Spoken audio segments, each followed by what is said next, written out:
सबसे पहले तो सॉरी बिकॉज़ 2-3 दिन से काफ़ी हमारे दोस्त कॉन्टैक्ट करने की कोशिश कर रहे थे और आप सबको पता ही है जो ट्रेजेडी हुई थी हमारे साथ और उस वजह से हम लोग अपने कुछ सेटअप में लगे हुए थे कि नेक्स्ट शूट का प्लान कैसे किया जाए और वो सब चीज़ों में बिजी थे और बीच बीच में अपने आप को मैं टीवी पे भी देखता रहता था।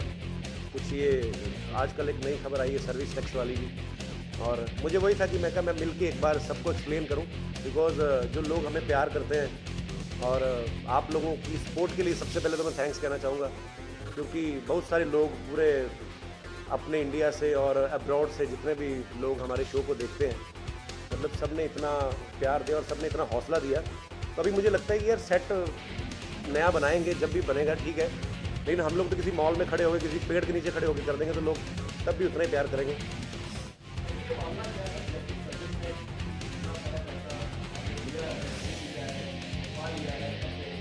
देखिए मैं एक चीज़ कहना चाहूँगा, सर्विस टैक्स के बारे में बोलने लगा हूँ। वैसे सर्विस टैक्स वालों को मुझे पे करना चाहिए क्योंकि मैं उनकी मुफ्त में ऐड करने वाला हूँ जैसे वो दूसरे एक्टर्स को देते हैं। मैंने खुद न्यूज़ में देखा कि मैंने 65 लाख की टैक्स की चोरी की है तो मुझे हंसी आई सुन के। मैंने कहा यार ये कोई टैक्स की चोरी नहीं थी, बेसिकली ये जो सर्विस टैक्स लागू हुआ है ये एक्टर्स के ऊपर पिछले जुलाई से लागू हुआ है और मैंने तो बचपन से एक ही टैक्स सुना था इनकम टैक्स, तो कभी ये सर्विस टैक्स का पता नहीं था। खैर ये मेरे सीए का काम है लेकिन उसने भी 1-2 बार बोला होगा, तो मैं क्रिएटिव आदमी हूँ, अपने काम में लगा रहता हूँ।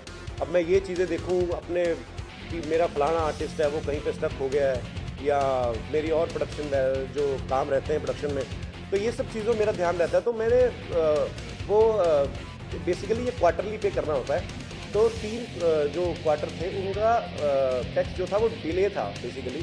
तो अभी जैसे आपके घर में बिजली का बिल आता है तो आप पे नहीं करते हो कभी कभी, तो आपको एक नोटिस आता है कि हाँ आप पे नहीं करेंगे तो आपका बिजली का मीटर काट दिया जाएगा। तो मीटर तो चालू है ना, मीटर में तो सब आप दिख रहा है कि आपने कितनी कंजप्शन की। तो बेसिकली ये डिले हुआ था तो मुझे बड़ा यार अजीब लगा बिकॉज मैं एक ऐसी फैमिली से हूँ, मेरे फादर साहब पुलिस में रहे हैं और ऐसे पुलिस वाले जिन्होंने कभी आज तक 1 रुपया नहीं किसी का खाया और वो कैंसर की वजह से उनका देहांत हुआ था।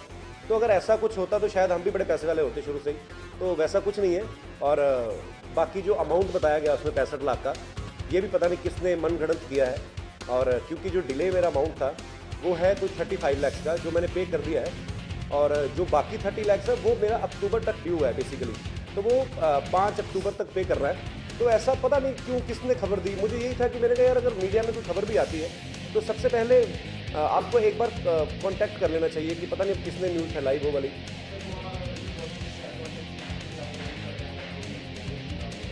हाँ बेसिकली हम लोगों का प्लान था उनके साथ काफ़ी बिकॉज उनकी भी एक फिल्म आ रही है, ऋतिक की फिल्म आ रही है, अभिषेक की एक फिल्म आ रही है, तो हम सब लोग उनके साथ शूट प्लान था।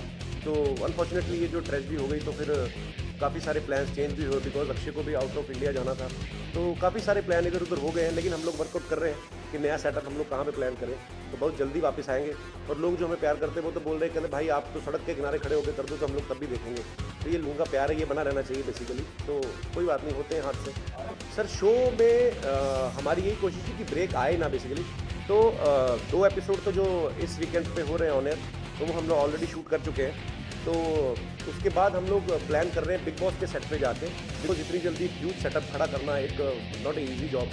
तो हम लोग कोशिश कर रहे हैं कि फिर भी हमारी तरफ से जितनी जल्दी हो सके। और वायाकॉम 18 कलर्स चैनल इनकी हमें बहुत सपोर्ट है बिकॉज इन्होंने हमें इतना हौसला दिया कि नहीं कोई बात नहीं आप घबराइए नहीं, हम लोग जल्दी अपना एक बड़ा सेटअप दोबारा शुरू करेंगे। और अब अगर सेट जल गया है तो दोबारा तो बना ही रहे हैं, तो मेरी कोशिश रहेगी कि उसमें कुछ नए एलिमेंट्स भी डालें। तो जैसे ही काम शुरू कर दिया गया उसके ऊपर और जैसे ही वो अगर जैसे ही कंप्लीट होता है तो उम्मीद है कि हम लोग अपने नए सेट पे दोबारा से शुरू करेंगे। लेकिन फिलहाल के लिए हम लोग बिग बॉस के सेट पे 1-2 एपिसोड हम लोग शूट कर रहे हैं। जी जी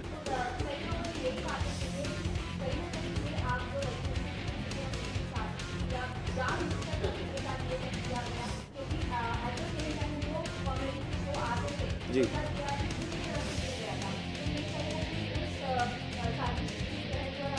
नहीं, मुझे ऐसा नहीं लगता बिकॉज मैं आपको एक बात बताऊं, हम लोग सेम इंडस्ट्री से हैं। अगर कोई मुझे ऐसा लोग बोलते हैं कई बार लेकिन मुझे ये लगता है कि हम आर्टिस्ट लोग या कोई भी प्रोड्यूसर कोई कभी ऐसा कभी सोच ही नहीं सकता, बिकॉज सबको पता है कि यार एक सेट के ऊपर और एक शो के ऊपर कितनी मेहनत लगती है। तो ये बिल्कुल एक अफवाह है, कोई इसमें कोई सच्चाई नहीं है।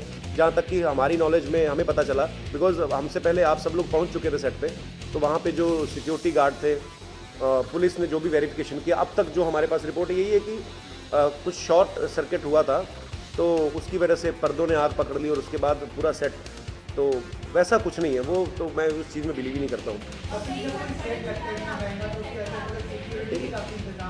जी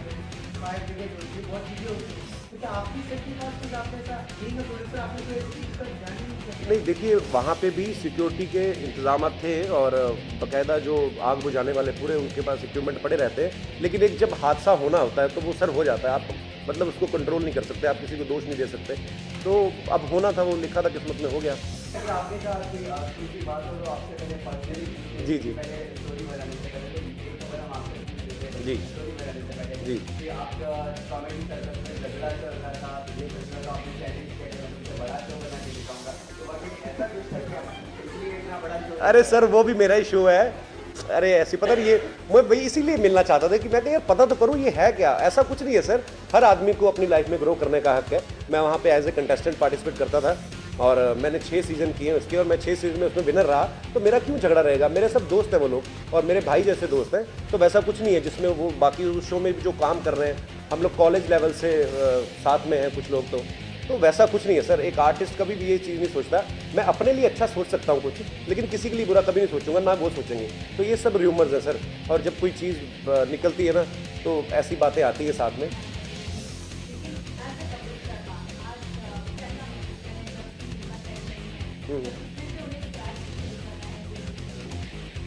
मुझे वहाँ पे भी किसी ने पूछा जिस दिन सेट पे आग लगी ना कि कैसा लग रहा है, तो मैंने कहा यार अच्छा लग रहा है, सुबह सुबह का टाइम है, सर्दी है, तो थोड़ी आग से थोड़ी हीट आ रही है, तो ऑब्वियसली बुरा लग रहा है। मुझे ऐसा लगा कि जैसे मेरा सेट नहीं, वो मेरा घर जला है बेसिकली। तो होता है, प्यार हो जाता है चीज़ से ना, आप लगातार जहाँ पे रहते हो सारा दिन काम करते हो, तो दुख हुआ, लेकिन मेरी टीम मेरे साथ है और हमारा नेटवर्क कलर्स, उन्होंने बहुत सपोर्ट किया हमेशा से, तो हम लोग दोबारा खड़ा कर लेंगे, उसमें कोई नहीं सर सलामत रहना चाहिए, पगड़ियाँ हज़ार। तो उसमें बुरा तो फील हो रहा है ऑब्वियसली, पर लेकिन हम लोग जल्दी दोबारा नया सेट बनाएंगे उसमें। जी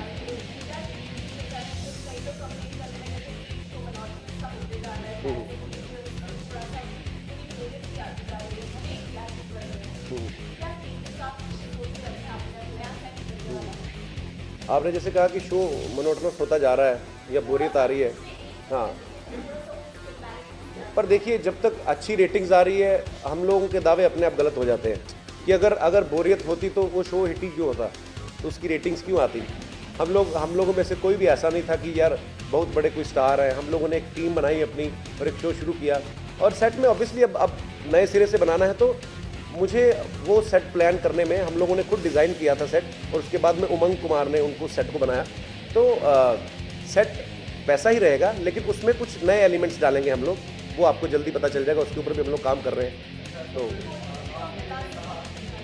नहीं ऐसा कुछ नहीं अभी फ़िलहाल बताने वाला, बिकॉज अभी तो हम लोगों का जो प्रायोरिटी है वो ये है कि नेक्स्ट जो वीक है उसके लिए हम लोग शूट जो है वो आप लोनावला जाके बिग बॉस के सेट पे करें, तो फिलहाल उसके ऊपर फोकस कर रहे हैं, वो ख़त्म करके एक बार, बिकॉज हमारा 1 सीने वीक हो रहा है, अनिल जी का 24 सीरीज़ आ रहा है, तो उसके लिए हम लोग 1 सीने वीक चले जाएंगे, तो फिलहाल हम लोग इस वीक का शूट कर ले, उसके बाद हम लोग सेट में जो चेंजेस है, बिकॉज अभी उसके लिए फ्लोर लेना पड़ेगा, जो ऑलरेडी हमारे पास फ्लोर था उस पर तो मलबा हटने में काफ़ी टाइम चला जाएगा, तो और कोई फ्लोर हम लोग देख रहे हैं, चैनल अपने लेवल पे कर रहा है, हम लोग भी अपने लेवल पे कर रहे हैं, और जैसे ही हमें फ्लोर मिलता है कोई अच्छा सा, बिकॉज हमारा सेटअप बड़ा ह्यूज, आप सब लोगों ने विजिट किया है वहाँ पे, तो एक डेप्थ थी उसमें, बिकॉज बहुत बड़ा फ्लोर था, तो हमें कुछ वैसा ही चाहिए, बिकॉज हम लोग उसके साथ कॉम्प्रोमाइज़ नहीं कर सकते, भले ही हम लोग अब लोग प्यार करते हैं शो से, तो हम लोग कहीं पे भी जाके 1-2 एपिसोड तो कर लेंगे, लेकिन अगर हम लोग अपना सेट बनाएंगे तो वो प्रॉपर बड़ा ही होगा।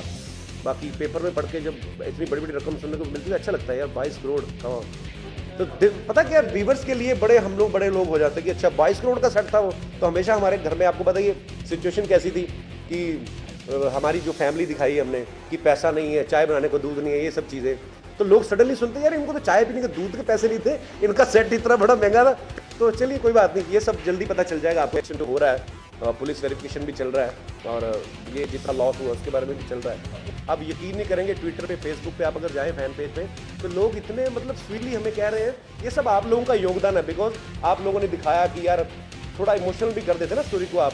कपिल शर्मा की आंखों में देखिए आंसू, अब मैं पसीना पहुंच रहा था सच में। तो लोगों ने बड़ा अच्छा, एक बंदा बोल रहा है बेचारा, सर मैं आपको अपनी 1 महीने की सैलरी दे दूंगा। मैं कितनी मेरी सैलरी, कहता 3700 रुपया। तो इतने मतलब स्वीट मैसेजेस आए हमें, तो ये जान के एक दुख तो हुआ कि जो ट्रेजेडी हुई, लेकिन अच्छा इसलिए लगा कि यार एक लोग होते हैं, फैन होते हैं किसी चीज़ के, एक होता है लोगों को प्यार हो जाता है। तो वो प्यार का ही सदका है कि हम लोगों की जो हिम्मत है वो नहीं जली है, सेट जला है। तो हम लोग बहुत जल्दी वापस आएंगे दोबारा।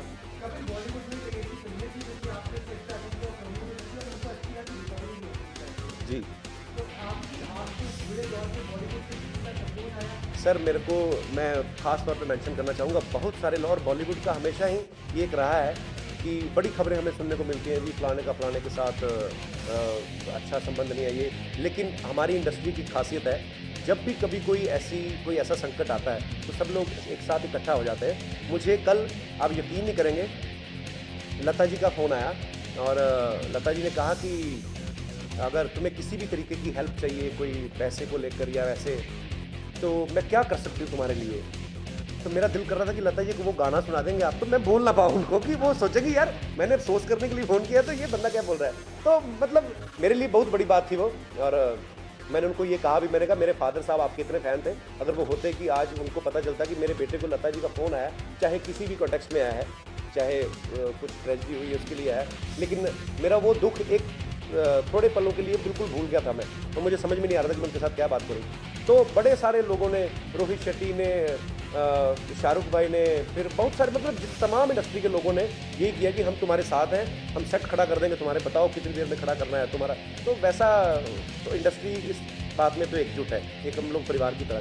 फ्राइडे को शूट करने वाले थे उनके साथ, बट अब नहीं हो पा रहा है बिकॉज ये ट्रेजेडी की वजह से। तो आगे चल के हम लोग उनके साथ शूट करेंगे। हाँ, ऋतिक के साथ भी हम लोग शूट करने वाले थे, और वो भी मतलब डेट्स आगे पीछे होंगी, लेकिन सबके साथ हम लोग शूट करना चाहते हैं। और ऑब्वियसली सब प्यार भी करते हैं शो को, बिकॉज आपने देखा होगा कि किसी दूसरे शो में जब कोई सेलेब जाते हैं, कोई फिल्म स्टार जाते हैं, तो वो बैठ के उसकी परफॉर्मेंस देखते हैं कंटेस्टेंट की, और उसके बाद अपने कमेंट्स करते हैं। लेकिन हमारे शो में ऐसा है कि हम लोग ऐसा एटमॉस्फेयर क्रिएट कर देते हैं कि ना चाहते हुए भी एक पार्टिसिपेशन होता है। तो मतलब जितना हम लोग पार्टिसिपेशन हमारा रहता है, उतना ही स्टार्स का भी रहता है। तो उनको पता भी नहीं होता कि वो एक्ट करके चले गए हमारे सेट पे फ्री में। तो ये हम लोग थोड़े चलाक हैं, तो हम लोग माहौल ऐसा क्रिएट कर देते हैं। तो बाकी सब प्यार करते हैं, सबको मज़ा आता है कि यार ये यही शो है कि जिससे एक आम आदमी रिलेट करता है अपने आप को। अगर कोई आदमी उठ के सवाल पूछ रहा है, तो जैसे किसी ने अनिल सर को पूछा कि सर आपकी छाती के बाल जो बड़े फेमस है, तो ये आपका स्टाइल स्टेटमेंट है। मेरा दिमाग घूम गया सवाल सुन के, और जिसने पूछा उसके सर पे 4 बाल थे, और मैंने अनिल सर को कहा अपने बाल उतार के भाई साहब को दे दीजिए इसके। तो मतलब अजीब। अच्छा, आम आदमी फिर बड़ा अच्छे तरीके से रिलेट करता है उस चीज़ को, बिकॉज मैं अगर किसी स्टार से सवाल करूंगा तो मैं अपने फनी तरीके से करूंगा, जो मेरा एक नेचर है या जो भी है। एक आम आदमी कुछ भी पूछ सकता है, वो डेमोक्रेसी है हमारे देश में, तो कोई कुछ भी पूछ सकता है। तो स्टार्स को उस चीज़ में भी बड़ा मज़ा आता है। और एक आम आदमी यही सोचता है कि आपने बहुत सारे टॉक शो देखे होंगे, उसमें इंटरव्यू होती है जैसे कि आपकी पहली फिल्म कब आई, दूसरी कब आई, तीसरी क्यों आ रही है, चौथी क्यों बना रहे हैं, वैसी टाइप। हमारे शो में आप देखेंगे कि जो आम आदमी है वो ये सोचता है कि यार ये स्टार इंटरव्यू के लिए नहीं आया, ये हमारे घर में आया है। एक तो हम लोग वैसे ही होते हैं कि चलते चलते एक नौकर आया जो स्टार की टांगें उठा के बोलते हैं हाँ झाड़ू उठाने आया जी हम लोग, आपने चाहे। तो वो सब चीज़ें चलती रहती हैं। तो इंटरव्यू फनी इंटरव्यू होती है हमारी, तो सब इसीलिए आना भी चाहते हैं सब लोग शो में। और शाहरुख खान तो 2 बार आए हमारे शो में, तो हमारा शो और बड़ा होता है उन लोगों से भी, और उनका भी उतना ही पार्टिसिपेशन है जितना हम लोगों का है। तो ऐसा उम्मीद है कि सब लोग ऐसे प्यार करते रहेंगे और आगे भी करते रहेंगे। हमारे जितने भी कैरेक्टर्स हैं, टचवुड किसी शो की सक्सेस का राज ही यही है बेसिकली, जो मैं समझता हूँ। कई भी आपको ये लगता है कि इस शो में ये चीज़ अच्छी है, ये थोड़ी ठीक है, ये अच्छी है, हमारे शो में टचवुड जितने भी आर्टिस्ट हैं सबको उतना ही रिस्पॉन्स मिल रहा है। चाहे वो मेरी दादी है, ऐसी दादी आपने कभी लाइफ में नहीं देखी होगी, कूदती हुई आती, ना उसके घुटनों में दर्द होता है। तो मेरी बीवी है जो बड़े होटों वाली, वो है। चाहे गुत्ती बन के सुनील ग्रोवर आते हैं, चाहे उपासना जी हैं, मेरी बुआ बनी हुई है जो, चाहे हमारा नौकर है, चाहे हमारा पड़ोसी कीकू बन के आते हैं, कीकू जो अलग अलग कैरेक्टर्स करते हैं, तो सब लोगों को मतलब इतने लवेबल कैरेक्टर बन चुके हैं वो, और इतनी उम्मीद नहीं की थी हमने कि लोग इतना प्यार देंगे। और लेकिन और कैरेक्टर भी हम लोग इंट्रोड्यूस करेंगे आगे चल के। और कुछ यार, ये सर्विस टैक्स वाला मुझे बड़ा दुख लगा, ये मुझे चोरी बोला जा रहा है ना कि सर्विस टैक्स की चोरी, तो ये बस मुझे ज़्यादा इस बात को लेकर दुख था। सेट जो हमारा जला उसका तो था ही, लेकिन ये बात मैं क्लियर करनी चाहता था। तो भाई और बहनों, देवी और सज्जनों, मैंने कोई टैक्स की चोरी नहीं की है। ये रूमर्स आते हैं जब कोई आदमी कोई अच्छा करता है, जब कोई आदमी फेमस होता है तो उसके साथ बहुत सारी चीज़ें जुड़ जाती हैं, तो मैं उसी का पार्ट समझ के चल रहा हूँ। और मैं बड़ा अच्छा नागरिक हूँ देश का, और मैंने कभी कोई ऐसी हरकत नहीं की है और ना ही कहीं भी आगे होगी। लेट हो गया वो अलग बात है, लेकिन आप कभी मत लेट होइएगा, नहीं तो फाइन भरना पड़ सकता है। तो मेरा तो शो अच्छा चल रहा है, मैंने भर दिया, तो फाइन भरने में नहीं तो प्रॉब्लम बड़ी होती है।